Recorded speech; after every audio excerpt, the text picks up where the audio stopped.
Alright, so yeah, I wanted to make another video kind of expanding on the last video I made, just about absolute and relative truth. I've watched it over and over, well, not over and over, but I've watched it a few times, and I was thinking, um, yeah, I just wanted to kind of fill in the gaps. The problem about this kind of topic, right, is that it starts at the root, like it starts at the core, which is what I'm trying to explain. But the thing is that it kind of branches out like a tree. Um, and you can go on like many tangents. So I might try to make a point, and then I might make another point trying to explain that point, but then as I'm kind of explaining that point, it leads on to another thing. It's kind of like if you look at lightning or electricity or a tree, right? When I was kind of explaining the absolute truth and then how it's made up of the subparts of the relative truths, it's kind of like a tree. Like you see the tree trunk. That's kind of like what I'm saying with the absolute. Like it's just a tree, but then even that trunk, it like first it has the first division. As I said, there's the absolute, then it gets divided into relative and absolute truth. But even even that, it's not even really that there's one first main duality that all the other like things stem from. It's not really like that. It's almost like there's just the absolute, and then there's so many dualities, right? Like for example, let's say it's just a circle, right? And then it sounds like I'm saying it just gets split into like that, which it does, but it's also kind of like this, and then you have it essentially, sorry about the quality, but it essentially leads to so many dualities. It's like it gets split that way, then splits that way, and then it's so many intersections from different places, and then there's different dualities. So there's like good and bad, up and down, right and wrong, truth and false, or tomorrow, yesterday. You know what I'm saying? Just any kind of thing you could think of, right? But there's just so many different aspects of duality. So it's just that. But the reason why everything's dualistic and contrast is because, as I said, there's only one whole that's getting split. You see, so and at the same time, so it's like that. But at the same time, when I said it's like a tree, it's kind of like if you look at lightning or a tree, right? So like let's say that's the trunk, and then it splits off like this, right, into two dualities. But then also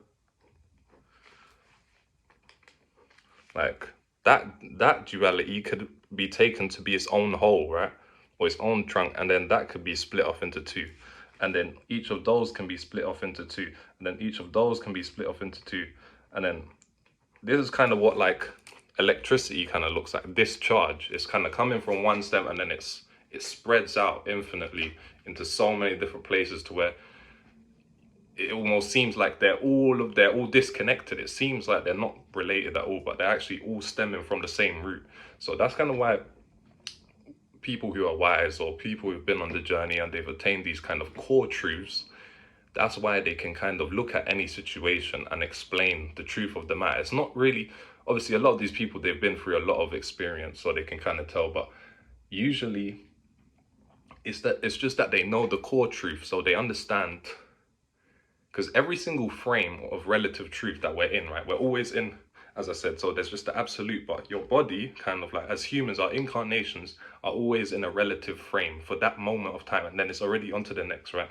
But to explain any given situation, like our mind creates these boundaries, like, oh, this situation, like I'm in this situation right now, like what's the solution to this problem? And the thing is that people, normal people, I'm not like like someone who's attained to the truth is special or anything like that. That's another video, that the truth is impersonal. It's not personal. That's the thing.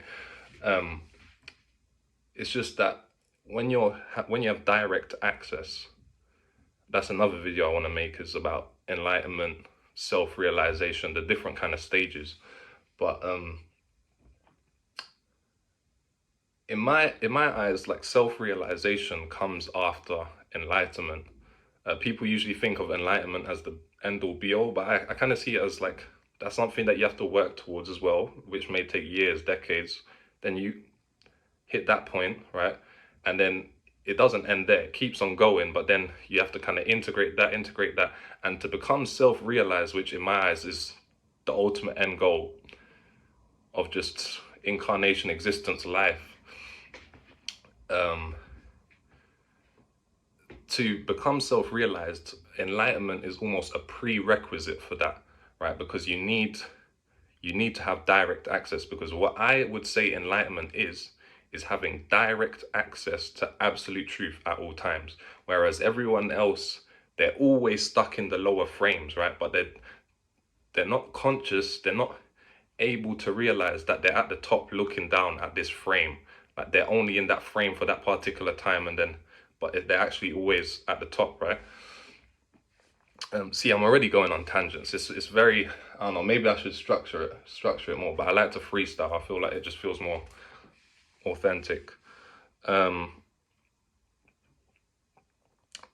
So yeah, I'm gonna pause this and then catch my train of thought and carry on. Yeah, so like, for example, if you're aware of the absolute, right, and then the reason why you could solve any particular like situation is because,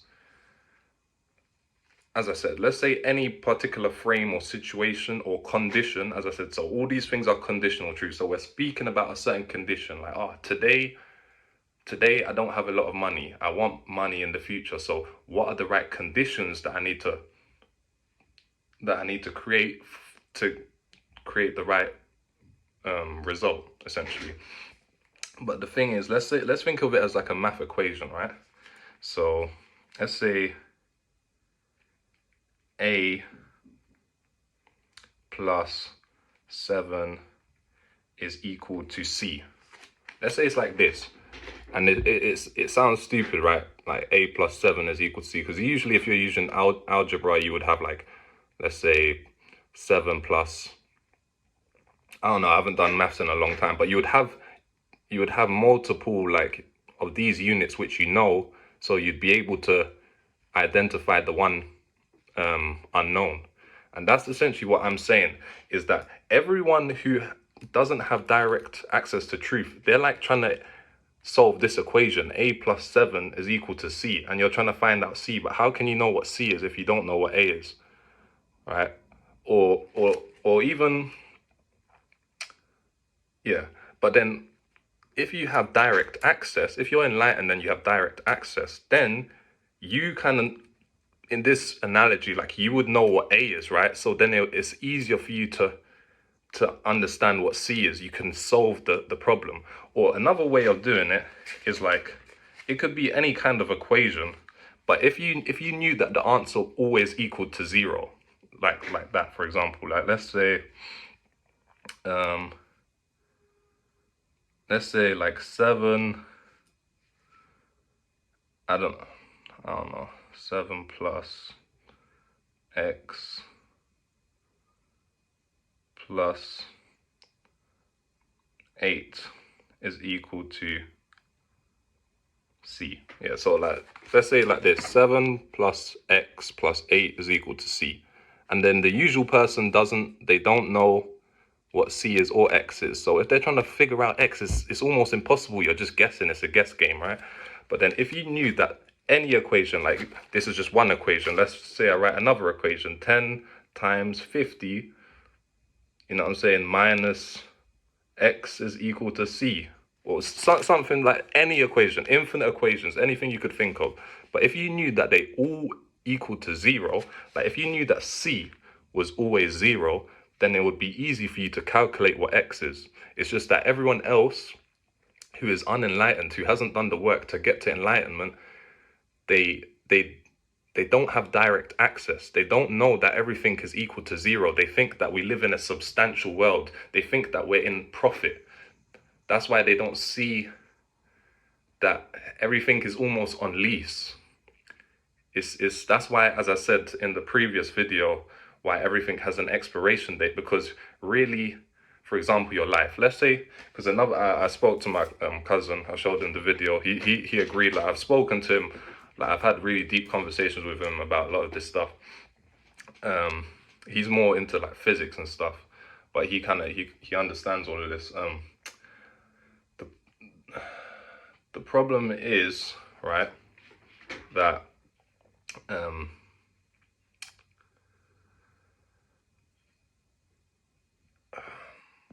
like it's basic physics. Like, energy can't be, what is energy, right? It's just zero. This is why I was explaining the X and Y. Like, think, and even the Christ, like the cross, everything, right? Like, when you have direct access to the 0 point, like, if you look at the dimensions, like 1 dimension, two dimensions, 3 dimensions, all the way up to how many dimensions you want, it all stems from the 0 dimension, which is just a point, right? So the first dimension is a line, then 2, then 3, so on and so forth. But it all starts from a point, which is 0, which contains everything in it, right? So once you're conscious, once you're centered in the 0 point, why is, like, for example, if you look at yoga, all these things, and art, and why do people say that things that are the most beautiful are symmetrical? Why is geometry, symmetry, why are all these things so important in art, in just in life? Balance, why is balance so important? Because, as I said, everything is 0. But the problem is, we always think that we're in profit and we're trying to keep it that way, but you're in the illusion of profit. That's why the more you try to lean on the wrong side, you're gonna create backlash from the other side. So you have to stay more centered. You have the right side of your, like, something to your right, something to your left, something above you, something below you. This is what consciousness is. Is the 0 point is the reference point, which is what you are. Like, it seems like you're this body, right? This was another thing that my friend said when I showed him as well, because I only have a few people who I speak to about this, but I feel like I want to spread this, because I'm sure there's people out there who are on the path already, who have the right foundation, so they're going to start to understand, and this should help them, right?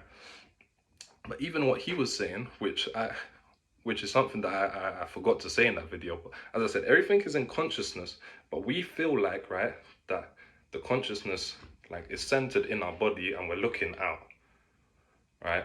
But even your body, like, think about it, even your body is within consciousness. How could you know that you had the body if it's not in consciousness? It seems like consciousness is like, all it is a vantage point. It's a reference point, right? It's a reference point. Obviously, everyone feels centered somewhere else. Like, some people are more centered lower, or like they feel really identified with the belly or the chest. Or some people, like, this is kind of what the chakra systems are, and so on and so forth. For some people, it's right behind the eyes. That's what it was for me. It was essentially right, this point between, like, behind the eyes, that feels like everything's converging towards, and then I'm looking out like that. But then, as I said, so there's the field and then the vantage point. But then even from this vantage point, even me looking at my hand, right, it's still in my consciousness. Like, it looks like my consciousness is here looking at this. No, there's the whole thing, then there's the reference point, then there's the object. So there's the subject, the object, and it's all within the boundless space, right? But, like, you have to realize, for there to be any subject, there has to always be a reference point. So same way as I was saying here, how there's like many splits, right? Like, another analogy, because I was even saying, right, that there's the field. There's the field and there's infinite coordinates. And why was I explaining that? Why any coordinate, because there's no center, why any coordinate can be the center. Why was I explaining that? Because we are the coordinates. Like, this body, like, this vantage point is one coordinate. Your body and your mind is one coordinate. Like your hand is a coordinate. Like there's coordinates everywhere. So why does everyone think, like for example, why did we think that Earth was the center of the whole universe? Why does everyone think that the world revolves around them? Because in a sense it does. Because you can't be conscious, you can't be a subject without a center point that everything's converging towards. And in your experience, everything orbits around you. You can never have an experience. This is literally what I mean about enlightenment. Enlightenment, as I said, is not the end stage, but it's a very high stage, which still 99.999% of the population isn't enlightened. But as I said, even I would say the people who are realized out of, let's say you take everyone who's enlightened, I would say even only 1% of those enlightened people are self-realized. But all of these 100% of enlightened people is still only 0.001% of the whole population. So it's like you take the whole population, then a small fragment of those are enlightened, and then you take all of those, and then a small fragment of those are self-realized or God-realized. But to get to enlightenment, to that stage, it's how it was for me. It's essentially just realizing this eternal here now moment. How your consciousness is boundless. You can't escape it if you try. Try to imagine something outside of consciousness. Just actually try. Like, this is another thing where you'll realize once you get direct access to truth, is that truth stands on its own. It has integrity. And I'm not saying integrity in like, oh, you're moral or just righteous. Like when I'm saying integrity, I mean that it stands on its own. It needs no external support. It stands on its own. You don't need to vouch for it. That's why, like, it sounds so strange, because all of these wars based on religions, people trying to back my God and your God, and all, it's all falsehood, because the truth doesn't need to, like, if someone's trying to convince you of something and they say, no, this is like, they're not saying, oh, this is my opinion, like, this is just the truth, right? And it is this way, and you need to believe it. Like, anyone who's watching this, I'm not asking you to believe me. Like, anyone who's at any kind of state of development, they won't ask you to believe you, because like, you believe in me, right? If you just listen to this and you just believe me, it's not going to do anything. It's actually going to make things worse, because then your mind is going to start using it. Your mind is very tricky. This is another thing you have to realize on the path, is that your mind isn't always in your own best interest. This is how people get away with all kinds of devilry and selfishness, is that you disbelieve, and you're skeptical of everyone else, but you believe the own voice in your head, right? You're self-biased. But to get to these stages, you have to even disbelieve your own mind. You have to even disbelieve your own thoughts, your own emotions, your own everything. You can't believe anything. Nothing in the field of appearances or forms. Because what I'm saying about the absolute is formless. Because think about it, as I said, it's unconditional. So it can't have a form, because all forms are limited. What is a form? For me to be tall, that means I cannot be short. I absolutely cannot be short and tall at the same time. No. Right. We can say relativistically, right? Because it's so there's so many layers, right? So we could say, well, I'm tall. But if we're saying I'm tall, then I can't be short. But at the same time, it's also relativistic to where I can be tall compared to someone else, and I could also be short compared to someone else. You see, it's all relativistic. Even a peak. If you're at a peak right now, let's say there's a chart, right, and you're just going up. Let's say you're at a peak right now. You're higher than you've ever been. At some point in the future, if you keep on evolving and progressing, that peak, in reference to where you are in the future, will be a valley. Do you understand? So it's all in reference to where you're looking at it from, because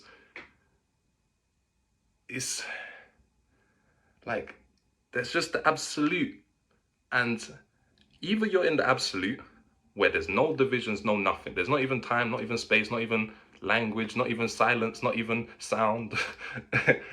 There's not even a before or after, or creation or destruction. It wasn't created. You have to understand, it's not actually a thing, because it's Just nothing is formless.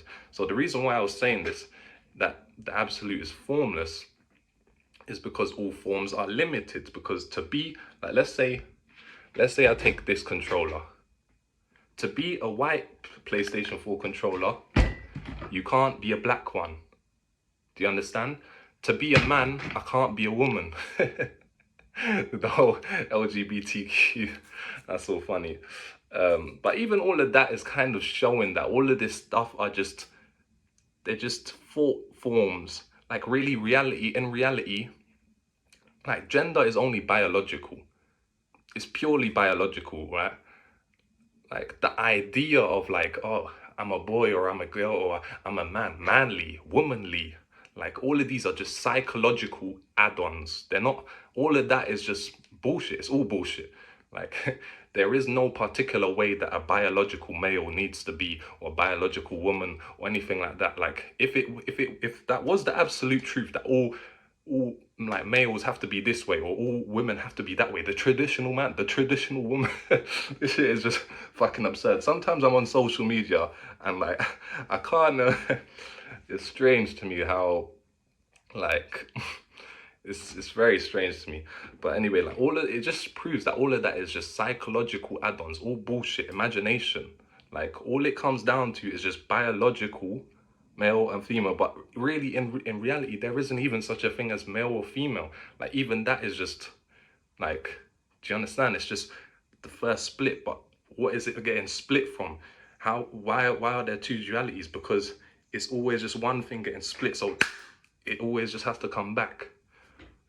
In the Bible, all these things, there's they speak of union. Like what's union? It's when two things, even if you have actually studied what yoga means, like yoga means union. So first there has to be the split, right? And then the union is when two opposites merge back together into one, because they were one originally and then it splits, then it comes back into one. So this is kind of like the whole story of existence. As I said before, when it is itself, God can't even know that it is itself, because there's no space, no gap, no contrast or anything else other than itself to compare itself against. So we had to incarnate, we had to separate. This is essentially the fall in the Bible, like the fall, right? Like people speak as if like the devil is equal and opposite to God. But in some sense it is in the like, let's say we say in the first split, in some sense it is. It's like absolute, like relative falsehood is in some sense equal to relative truth. Like relative falsehood and relative truth are somewhat equal, but falsehood is always relative. As I said, like there is no such thing as absolute falseness, because think about it, the truth is, like the truth is true. This is what I'm saying. The 0 point, and this is where it gets more into the self-realization stage, which is like above enlightenment, where the only way I can explain it, it's going to sound really simple, it's going to sound really stupid. This is the thing, because if someone from a lower stage hears this, it's going to sound like, yeah, that's obvious, so like, so what? Like, you're not going to get it, because the scale and the magnitude, like you're on such a low voltage that like it's just gonna go straight over you. Like it seems so simple. That's the thing, the truth is simple, it's obvious. That's what I'm saying. It stands on its own, it doesn't need to be vouched. Only falsehoods you have to like scheme and make it complicated, make it seem real. Like this little detail, the devil is in the details, it's in the little details. Like that's how the Matrix seems so real, is because it seems like there's others, seems like this is happening, that's going on. It's so complex. Like how could this be a dream? Like only something that is false and like only something that is like really complicated, so many layers. That's how like the dream gets to you, right? Because as I said, it's all just centered around the point, the 0 point, or the reference point, which is kind of like essentially kind of like what your body is kind of. This is how it gets really tricky, because even though your body isn't you, right? As I said, like if you have an eternal, let's say let's say this line is eternity, but we only have a very small scope, like 100 years. So, and in our whole like awareness, we always had a body, right? So it always seems like this body is just me. But this is where it's gonna, I'm gonna lose a lot of people. But you were you before you even were born or had a body. You will still be you even after you lose your body. Your body is an accumulation. It's a tool. It's a vehicle that you've accumulated over time. You've accumulated it, like your body changes. You accumulate more and more knowledge, and then eventually you're gonna reach a peak of your life, and then it's gonna dissipate back to zero again. Which was the truth. It was the truth that you came from zero, you rose up, and then eventually you're gonna come back down. It's just that. And why did I say that analogy in the past video? It's just that things that have a long, really long expiration date, they seem more real to us. They seem more factual. And then things that are just like fleeting, it just arrives like a thought or something. Like it's easy to tell, oh, that was just a dream, or that was just a daydream or something. But another layer to this as well, which I need to make another video about, is physicality, the physical paradigm, thinking that you actually live in a physical world. Like, for example, there's so many layers, man. Quantum mechanics, all of this stuff, it's really difficult to explain. Like you need direct access. Like if you have a direct access, even then it takes a while like to integrate and decipher it. But damn, this is some serious stuff. But anyway, so let's say like, right, this isn't actually your body, right? But you have it for 100 years. But the thing is, let's say this point is true. This is consciousness or just truth, absolute. But the thing is that the falsehood is always evolving around the truth. So even if it's false, like even if this body comes and goes, it seems true because it's, as I said, the absolute is always there. So like for example, just in normal life, people say the best way to lie or the most efficient way to lie is to put a bit of truth in there, you see? So the way it really is there's just a point. And then the way the dream, as I said, there's multiple layers. So this is where people get trapped, because there's so many people online who think, oh, I'm woke, I'm this and that. Yeah, like you don't realize that, like, for example, you could be like in this, like if you're on the lowest level, like NPC bot level, right? You could be like, that's your reference point and that's your world. But then this is the thing, as you go out, you might break out of that, right? And then you think you've broken out of the dream. You're gonna say, oh, I escaped the matrix. I'm outside the matrix. But then you only escaped into a larger, longer dream. This is what I'm saying. And then you're gonna escape that, and then you're gonna think, oh, I'm finally out. I'm finally out. You only are really out when you realize there's infinite layers, and that it just collapses back into itself, right? And there's no, like, there is no out. There is no outside. That's what I'm saying. There is no outside. It's all within. Yeah, I ran out of space on my phone. But yeah, so it's all within. That's what I'm saying. It's just that you have the reference point, and your mind can create all these boundaries and different boundaries, so many layers, to where, and this is what's tricky about the dream as well, right? Is that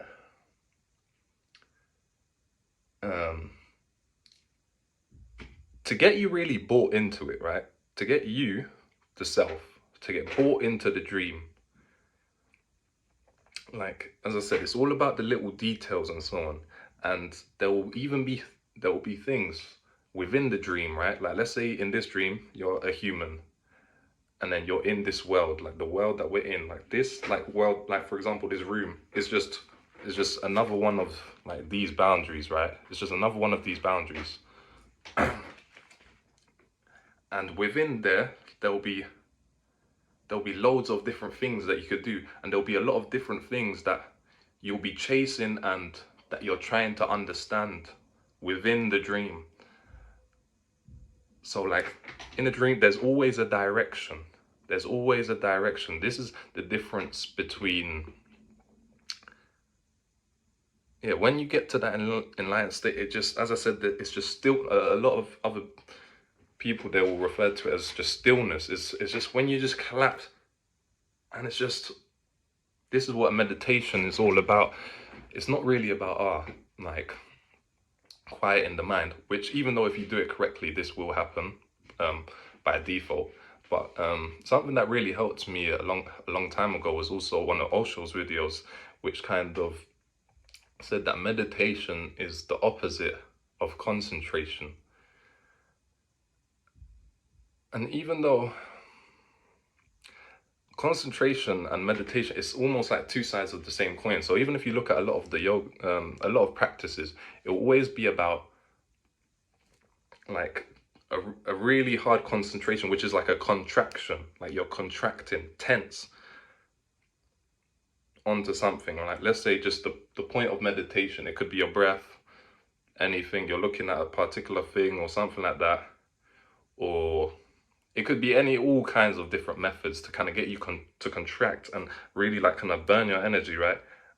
Really like concentrate, and then after, by natural default, because you only have a limited capacity of energy to do that, to contract really, and then after it just naturally, that's literally death. Like, life is like this, it's like an inhalation, tension. Death is, it's just like an expanse into the infinite, back into what you always were, but you got bought into the dream of being this being, because as you're this select being, you're trying to get money, you're trying to get a girlfriend, you're trying to, you know what I'm saying? There's so many like different things and directions within the dream. And another layer is that there will be things within the dream that you're trying to attain that are unattainable. There are things that you're trying to know which you can never know. But you won't know that you can't know them. You will think that you can know them. So therefore you'll buy into the dream. You'll be investing your energy, and you'll really be like, no, I just need to keep going. I just need to keep going. It's always a direction. You're always trying to, like, there's the analogy of the rat race, right? Of like the guy kind of, you know what I'm saying? The loop, like it feels like you're going somewhere, but you're really not, because as I said, it's always just the 0 point. It's literally just always, you're just the point, right? And then it's just always looping back to itself, always looping back out. It's like there's the fall where it goes out of itself, it falls, it divides, and then it gets lost, it hits the bottom, and then it comes back and it reawakens to itself as, oh yes, of course. It's like enlightenment, self-realization is the ultimate triumph. It's like the ultimate God's victory. Like, it's like, you think like orgasms, sex, these kinds of things are like peaks. It's like those are like little spikes, little spikes and valleys, like that. That's what everyone's chasing, these little things. But what I'm speaking about is such a peak in comparison. It's like these little things here at the bottom, it's just like insignificant. Why do you think all these yogis, all these guys, they're just sitting there? They just sit there meditating. Because they know that they already are everything. They have everything. There's just, it's not, when we're saying they're experiencing everything called omniscience, it's not that, they're like, you can tell that, all right, cool, so what happened in 1933 on Tuesday in Spain and that war? Or I'm just, you know what I'm saying? Or what's happening in another galaxy? Like, tell me that. If you're all knowing, tell me that. It doesn't work like that. It's just like, for example, another analogy I heard from another video. Sorry, you have to use a lot of analogies, because the thing about this, as I said, language is already division. It's already a form which is limited. So I can't really use this to explain it to you. Like, me trying to explain this to you, if you are already directly, if you have already direct access to this, it's going to just click you. Oh yeah, this guy knows. This guy is conscious of what I'm conscious of. It's obvious, it's true. Look. But then if you aren't conscious of this, how can I put this?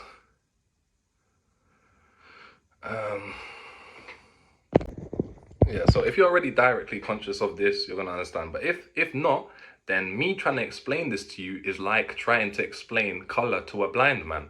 Like, red is red. Like, you're trying to explain it. Like, if he's been blind his whole life, He's never seen red. No matter how many words I say, you just need a direct access. That's why, that's why, as I said, I don't want you to believe me or any of these things. Just take it as a possibility that what I'm saying is correct.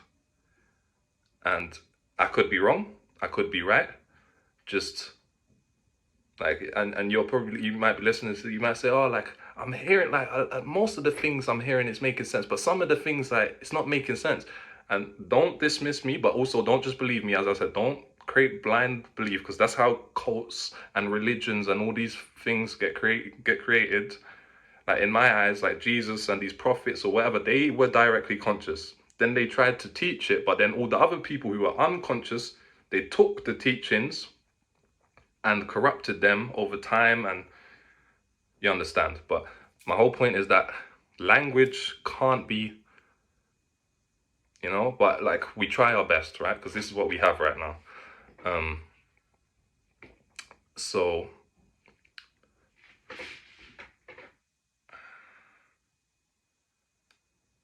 yeah, and this is why, as I said, don't believe me, but when you try to, all I want you to do is listen to this, take it as a possibility, and then do your own inquiry.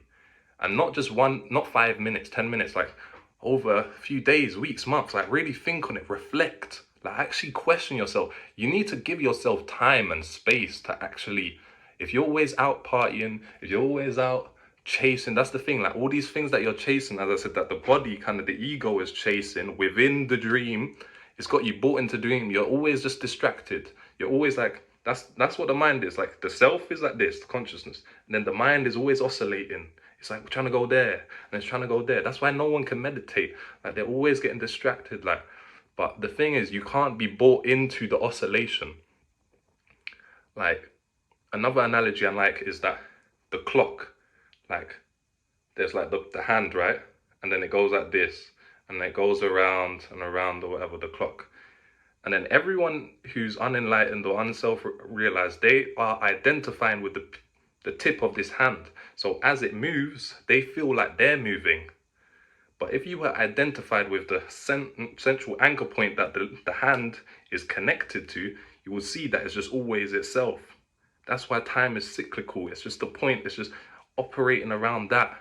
Do you understand? This is why there's the seasons. Because there is no seasons. That's why there has to always just be a loop of the season. The up and like the summer, spring and summer, autumn and winter. As I said, life, up and down. It's just a 0 point. It's always just a 0 point. It always has been. Nothing was ever created. As I said, it's simple physics. No energy can be created. And that's where, see, I keep on going on tangents, but that's what energy is. Energy is nothing, but it's just the oscillation of nothing. It's a vibrant void. That's the thing. People think of the void, they think of nothing as black, dark, like silence. Those are forms, those are attributes. To be silent, that means you're not loud. To be dark, that means you're not light. But that's not how the absolute is. The absolute is silent and loud. It's true and false. It's right and wrong. That's why I'm saying you can't say there's facts that, like, no relative fact is going to encapsulate all. Like, if I say, oh, it's a fact that I'm this human body, no, it's not. Like, it's a fact for a very conditional small time, but if you're looking at the real, but then people are just going to dismiss me, like, oh yeah, we're only alive for 100 years anyway, so why do you keep talking about this eternals? It's because this is where you get lost, because it's literally like you're trying to see the big picture. Like, if there's a painting and a whole picture, but then, like, you're getting lost. Like, have you seen some of them pictures, them art pictures, where, like, there's, I don't know, there's loads of things happening. Like, there's one guy stabbing one guy, and then another guy holding down, and this and that. But then, like, you look at the whole thing and it's just like, wow, like, it's just actually a beautiful, like, masterpiece. But then if you kind of zoom in onto the little frame, you're gonna think, oh, there's something wrong with that. It's imbalanced, because you're not seeing how it reflects with the other thing, how it's all adding up to create the perfect masterpiece. This is kind of what I mean. Like, and what I was gonna say is why you can't expect a yogi or someone who's in God consciousness, who is in a sense omniscient, and knows all things, this is why you can't ask them about a specific detail, because another analogy I like is, let's say right now I'm in this room, so I'm zoomed in, all I can see is this room. But then let's say I'm in an aeroplane, and then I can see the whole of London, I can see the whole city because I'm more zoomed out, so I can see the whole thing. But then I might not be able to see my house, you see? And then if I zoom out even more, I go in a rocket spaceship and I look at the whole of Earth. I see the whole of Earth, I'm seeing the whole thing. But I can't even see London, I can't even see my house, I can't see my room, because it's such a small detail, it's getting lost in translation, you see? If you see the whole thing, like if you really do get ego death, you're not gonna really see anything. You're gonna see the absolute void. It's literally just gonna be like, and it's just gonna collapse into itself. This is what they kind of say is like a cessation in meditation and all these things. But yeah, as I was explaining with meditation, it's not really about completely silencing your mind.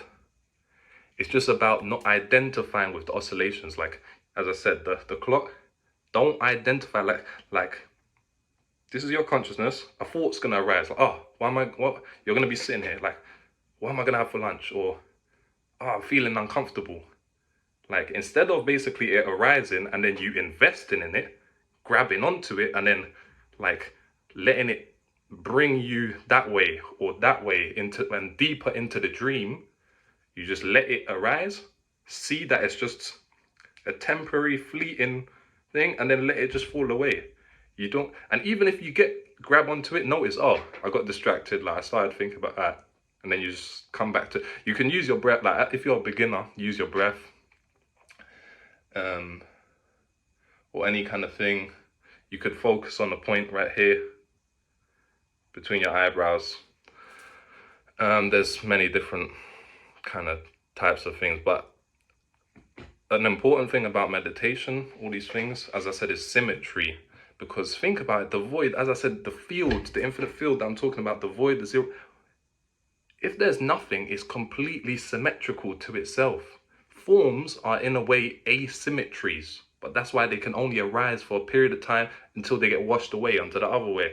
And then like, it might seem like, yeah, we're in good times, everything's good. Then something bad's gonna happen. And then you'll be down in the dumps thinking, like, I'm suffering, I'm in pain, and it's gonna feel, at that moment in time, it's gonna feel like that's gonna last forever. And then tomorrow or a week later, you're gonna start feeling better. You see, this is how it works. Contrast. There is no such thing as absolute joy. Like these people, even though when you do get to these stages, you do, in a sense, like what I would say is Satchitananda, or the absolute bliss, is just the 0 point. It's like, but you don't, when you're centered in this, it's not really, you're not looking for those peak experiences anymore, because you're not identified with the wave. Do you get what I'm saying? The wave, or Maya, or delusion, is essentially always a deviation away from truth. But as I said, there's a scale. You could be really deviated away, far away from the truth, which we would say is like a really degenerated, a really false, illusory state. But then like you could also be in a state that's illusory, but you're close. Like this is kind of like where the enlightened people are, because no matter, this is another trap that these gurus and stuff kind of get people in, is that they make people think you can just get enlightened and then you will just always be out of the dream forever, which is true in a sense, because you'll know that, but it's more like you know that you're lucid dreaming now rather than you're not dreaming. And as long as you're still incarnated in a body, you'll never be fully in the absolute at all times. It's impossible. You have to actually be dead, physically dead, for that to be the case, in my opinion. But you can be very close. You can be very close to the truth, to where you're just in like a really small amount of falsehood, if you get what I'm saying, just to keep you intact with the body. Because as I said, the body is a falsehood. It's just an appearance. It's just that it seems like a real appearance for us, but really you're not even really alive. You identify as being alive. This is where a lot of things, this is why this stuff, like right now, it just seems like I'm just saying words, just speaking bullshit. But when you really get down to it, this is where a lot of people suffering, a lot of crazy stuff that's happening nowadays is all because, as I said, it's just The 0 point, right? You're the zero. And there is really no such thing as profit or gain, or all of these things are the play of Maya, you see, right? But the thing is that everyone's identified with one side. They just only want to be on the profit. They only want to be alive. They don't realize to be fully alive, you have to be simultaneously dead and alive. You can't be identified as only alive, because then if you're only alive and then you don't allow some parts of your life, like let's say you're alive and then you have these particular tendencies or these particular likes and dislikes and these particular friends, and then you want to stay stagnant like an ice block. You want to just, no, only that. Because change is death. What is death? Death is change.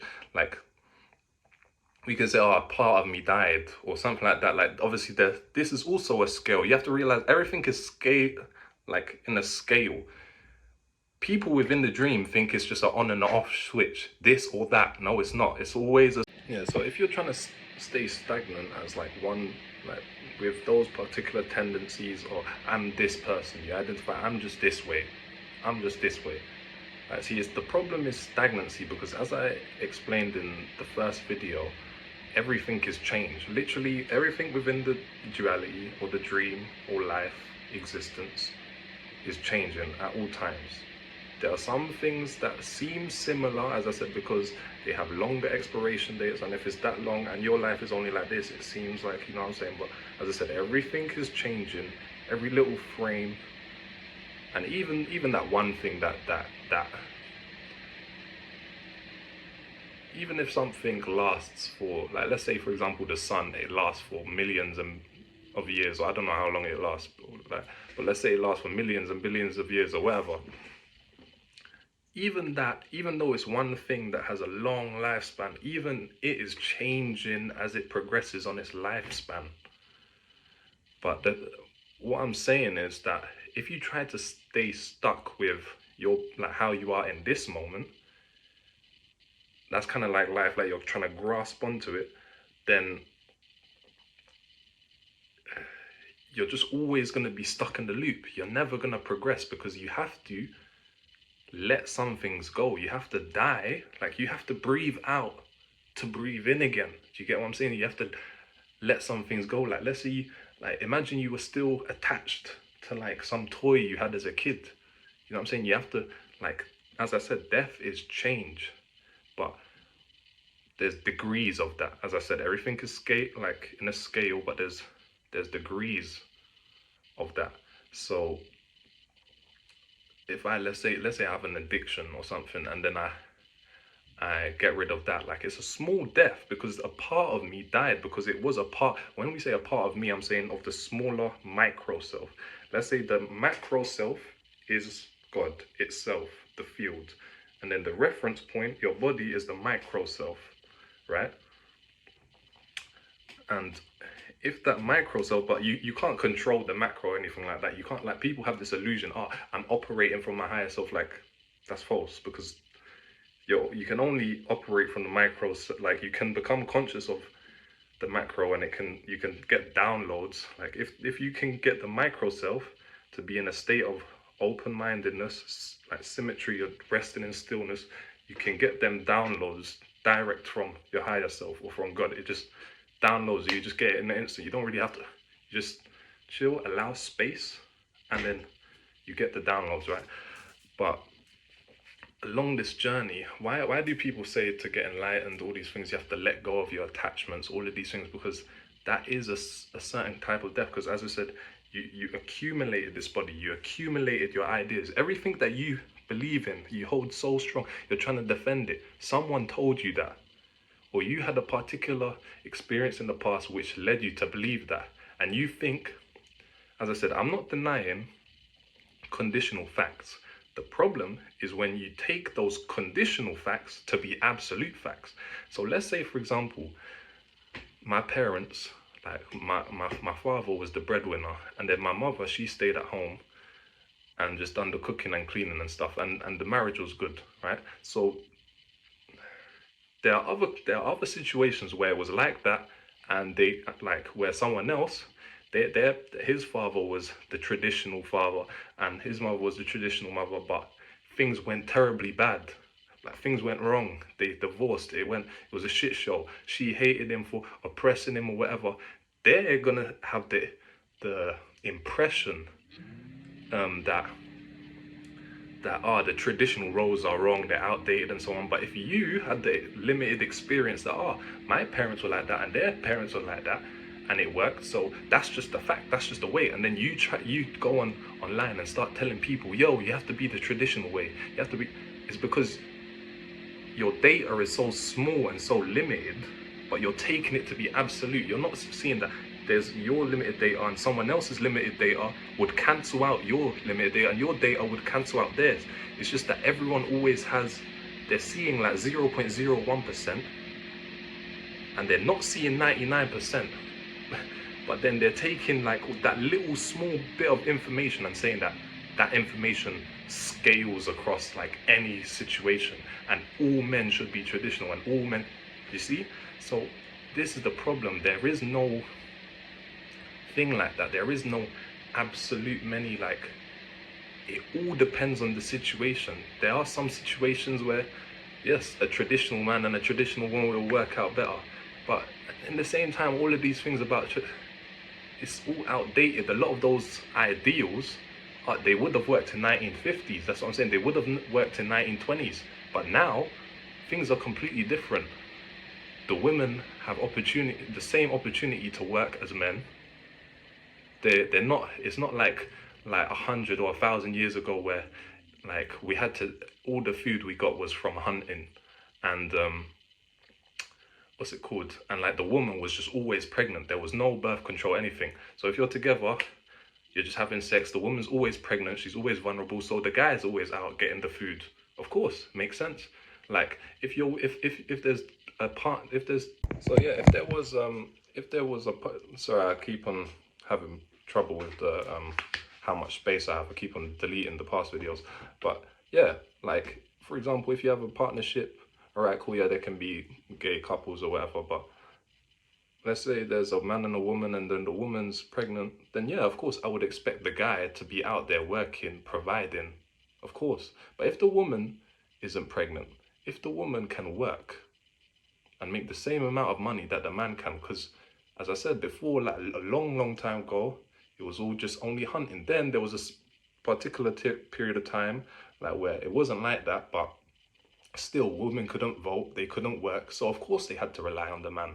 Of course the man, and at the same time there was less inflation, just you could work an average job and pay for a house, pay for everything, there would be no problems. Now inflation's so high, like you could get two people together and they'll still be struggling to pay the rent, and yet these women will go, you need to pay for everything, you need to pay for, but you have the same opportunity, so it doesn't make any sense. Do you understand? So it all depends on the current conditions. And what I'm saying now, what I'm saying is true in 2024 could be false in 10 years. Do you see? There's no absolutes. So you can't like, yeah, I don't know. I'm giving you loads of analogies. I'm sure you're starting to understand my point. But wait, let me see. There was one thing I was like a drawing I had. Yeah, you pretty much get like where I'm going with this, but yeah, I'm gonna probably watch over those videos again, see if I missed anything. But as I said, there is only one absolute. Like genuinely, how could there be two absolutes? How? If we say this one's true and this one's false, then that one doesn't exist. That's another thing, because I got sidetracked. I kind of explained what enlightenment was. And then I was going to explain to you what self-realization was. And I kind of gave you the preface that if I tell you, it's just going to sound really basic. It's going to go over it like, it's going to sound, because as I said, you don't have, first, for this to even mean anything, you already have to be on the highest stages of enlightenment, because I'm going to draw another analogy, and I think this really kind of explains it. In the lower levels, you're absolutely certain, you're in certainty. So at the bottom, there's certainty. Like there's loads of people who are deluded, they're completely bought into the illusion and the dream, and they're certain, they're really certain that they're right. All of these things, you're in certainty, but you're in certain falsehood. That's the difference. You're in certain falsehood. Yeah, at the bottom. Then you start going up. Yeah. And as you go up, it becomes more and more uncertain because you have to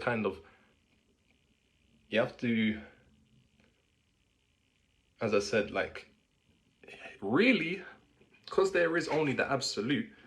It sounds like I'm speaking about something behind the curtains far away. I'm speaking about this. Remember, around just this, right? But the reason why not everyone has direct access is because we have so many conditionings and impressions and programs added in, accumulated, that kind of block it. Like imagine like the sun is shining on Earth, and then all your accumulations, conditionings, beliefs, all of these things are like clouds in the sky, and then it, like, if there's too many clouds, too many things, it blocks the sunlight, and then there's no light shining on Earth. Do you see? But then what we're talking about, the process, it might take years, decades, whatever, slowly breaking down your attachments and anchors and moving the clouds away so that the light of God can just, the light of truth can just shine directly at you, and then it's right there. How could you miss it? You see? But it's a lot harder to clear up your screen of consciousness because it's so deeply, it's in your brain. Like everyone else is in the dream. That's the problem. And like, it's just like, it's really hard because they're going to be reinforcing the falsehood to you. But as I said, you're going up, and as you're going up, you're getting more and more uncertain because what you were certain of before, you're realizing that was actually false. So it's going up, up, up, and then to get to, as you, like, let's say you kind of get like enlightened, you get past that point, and you're getting into more and more uncertainty, like between the dualities, like morality, right and wrong, existence, non-existence. These things start losing like meaning to you. Everything that meant something to someone else, like I'm alive, I need to avoid death, like everything they're doing is to avoid death. I want to be rich, not poor. I want to be good, not bad. You see? And then it's like you're dividing reality, and half of reality you always have to suppress and deny. So you're always at battle. You know what I'm saying? Like this is the ego's game. It's a mechanism. The ego isn't something that exists. It's not something stagnant, as I said, because everything's fluid, right? So it's not really something exists. It's a mechanism. It's a mechanism, as I said, that has anchors. Like, because if I told you, right, there's God, and then there's you, this, or your soul, or whatever, your soul which is incarnated into this body. And if I told you your natural inclination is to float up like a balloon, you just naturally float up. The reason why you don't is because you have all them anchors. Why do we have an anchor for a boat? It will just float away if you don't, but you anchor it down so it stays exactly where it is now. That's the thing. People have too many anchors in their brain. They have anchors they don't even know. Assumptions, axioms. As I said, your mind thinking that I am myself, not them. I am a man, not a woman. I am here, not there. See, all of these things which mean something to you at the bottom stages, as you're getting up and up, you realize here, there, right, wrong, according to what? What are you using to measure? Do you see? And then you go all the way up to more and more uncertainty, peak uncertainty, to where you have to actually cross through certain realms of like chaos, absolute chaos, which I would kind of almost refer to as hell realms. You have to kind of go through all of that, and then all the way only at the top. So here is certainty, certain falsehood. All of this, like all of this is uncertainty. Like you're going like from certainty to a little bit of uncertainty, little more uncertainty, more uncertainty, more uncertainty, until you get to the very peak of self-realization where you reach absolute certainty again, but you're certain in truth. Now it's not about, you're uncertain because, you know, you're like breaking down all of your previous false assumptions and false beliefs and false impressions. Now You're absolutely certain,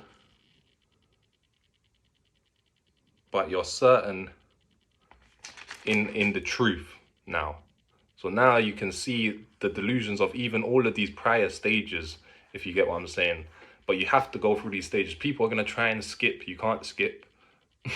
If you try to skip, as I said, it's gonna rebound you even lower, because the mind is like a rubber band. It's like an oscillation. If you try to go that much, like, the truth is balanced, but even the mind, even though the mind is false, it wants to also remain in its falsehood, because as I said, change, there's degrees of change, which is death. A small death, like breaking up with your girlfriend, or losing an addiction, or like moving from UK to France. You do that like that, like obviously to the self, to the body, that's going to seem like a big change, but in the absolute, there's no difference. England, France, like, you know,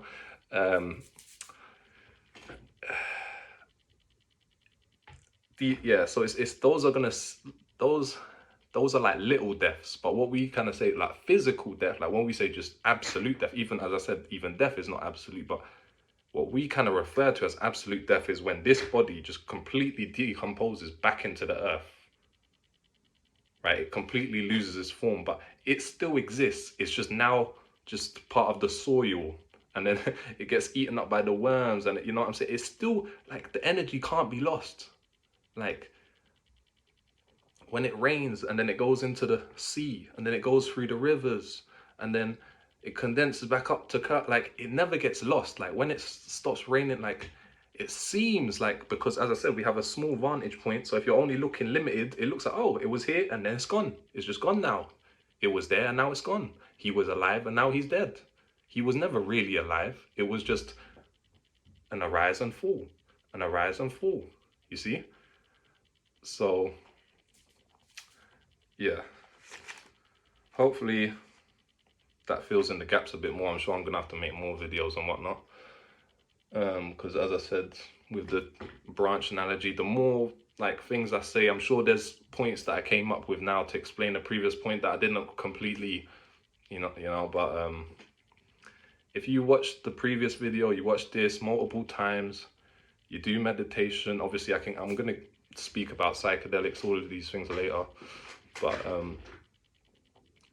there's ways you can attain to this, as I said, but it's not something like where you're here and you need to go there. You are already there, but you don't know it. You're there, but you're trying to go there. You're here, but you're trying to go there. So I'm trying to get you to not stop buying into the falsehood, stop going away from the truth, and just allow yourself to just collapse. Just rest in symmetry. Rest in symmetry. And then allow God to give you the downloads, direct access. So yeah, I hope that helps. And I just remember two last points, is, yeah, the self-realization, which I'm gonna make another video on that and explain properly. But it is essentially just realizing that you are the self, but not the, as I said, this is certainty, where you think I am myself, but you think you're this body. Then, where everyone speaks about enlightenment, which I could say like is like this line here or something, it's all about realizing that you're not the self. It's all about ego death, dying. You're not you. All of this, that's what I was saying with the uncertainty. You're not, you realize I'm not this, I'm not this. Like to get to enlightenment, like some of you might already be enlightened but not self-realized. If you're self-realized already, which I don't know, maybe there's one or two of you, but as I said, there's a very, very small amount of people who are self-realized. The ego just doesn't like to admit that there's more progress. But most likely you're not here yet, but you might be here. So then it's more, once you've kind of actually broken down, deconstructed the ego, the micro self, then it's more about becoming more certain and realizing that you are the self. So here is certainty that you're this self, but then it's here, you're going higher, more and more uncertainty. It's about dying, letting go of yourself, which is just the accumulation of your body, accumulation of a body, accumulation of ideas, accumulation of beliefs, accumulation of anchors, habits, addictions. So first, to get to enlightenment, you're kind of deciphering all of that. But then to get to here, the certainty, that's when you realize, I am myself. black is black, truth is true, and false is false. So that way you realize that there is only true because there is no falsehood, because falsehood is false. Everything is itself. Black is black. Everything within the relative plane, like if we say, oh, what's black? Someone might say it's a color, which is opposite to white. And everything is in contrast with itself. It's all just like a web. Like there's this point, and they all, it's like a house of cards that all reinforce each other. But then when you get to this absolute stage, you realize that everything is itself, everything supports itself. Black is black. It's not a color, it's not an object that a person, a subject is looking at, a color that I'm seeing through my eyes. No, black is just itself. It's black. There's, in a sense, there's only appearance. There is no substance. There's nothing behind it. And that's why when you listen to all of this, and as I said, it sounds really simple. It sounds like whatever, but this is all about the scale and the magnitude. Like when you really realize this, it's such power. Like you can never not be the self you are. It's like really everyone's chasing things. They think they're chasing the house. They think they're just chasing themselves. That's their true self. The self, that potential. You're thinking, oh, I want to actualize my potential. It's always, that's it. Like there's always your higher self that you truly are, and then your lower self that's trying to catch up, And that's why when I say, when you do your own inquiry, don't believe me, but when you do your own inquiry, rewatch this a few times, like question yourself, do meditation, all these things. The tool that you use is your direct experience, because that's another thing that I was kind of trying to explain before, is that the direct experience was here and now is king. Anything, if I say to you, Mars is blue, or if I say to you, for example, there's a tiger behind you. All right, cool. If you're in a country where there's no tigers, then it's easy to dismiss it or something. But let's say you're like in India or somewhere where there's tigers, and then I say there's a tiger behind you. You have to look and check, and then you'll see, oh, it's there or it's not there. That was your direct experience. If you didn't check, and then you believed me, realize that's just a belief. You can only believe something you don't know. If you know it, you don't have to believe it. You can only believe something you don't know yet. I'm not saying, if you believe something, then it's absolutely necessarily false. But I'm just saying that you don't actually know it. You're just believing it. That's the problem with all these religion books. That you're just believing what a book says. You're just, why is the Bible true? Because God said so. How do you know God's true? Because the Bible says so. You see, it's that reinforcing loop. Like, what? You see, it's only just belief, but you don't know. How do you know that God wrote that book? How do you know? If it's not here now, dismiss it. If you can't see it right now, if it's not here now, dismiss it. That's what I'm saying. Consciousness, this is the only thing you've ever had. Try to think of something outside of consciousness. And that's an imagination of something outside, which is inside. Do you see? So, direct experience is king. Think of like put your hands behind your back or something. Think of your hands. All right, cool. There's a thought in my head of my hands. Realize that's an imagination. It's not actually my hands. This is my hands. Do you see? Actual direct hit. So that's what you need to use in your inquiry. Be like, all right, cool. This guy said there's nothing outside of my consciousness. Don't just believe me or something. Like, be like, all right, cool. Let me actually check. Wait. Is there really? Like, you're looking. Direct access. That's what I'm saying. It's a perception. Increasing your consciousness is increasing your perception to see the truth that's there already. The truth is always there, but right now you're just only seeing 1%. But I'm trying to teach you to start until you see the whole thing. But really, to see the whole thing, the ego has to get out the way, die, collapse. Then you'll see the whole thing. Then you'll be enlightened. But you still won't be self-realized. But only from that point, then you can start working up the levels even higher, back to self-realization, where the loop completely completes itself. Like even this infinity symbol, look. It's just the 0 point, oscillations to the left and to the right. Infinity, eternity. You get my point now. So yeah, those were the last 2 points. And yeah,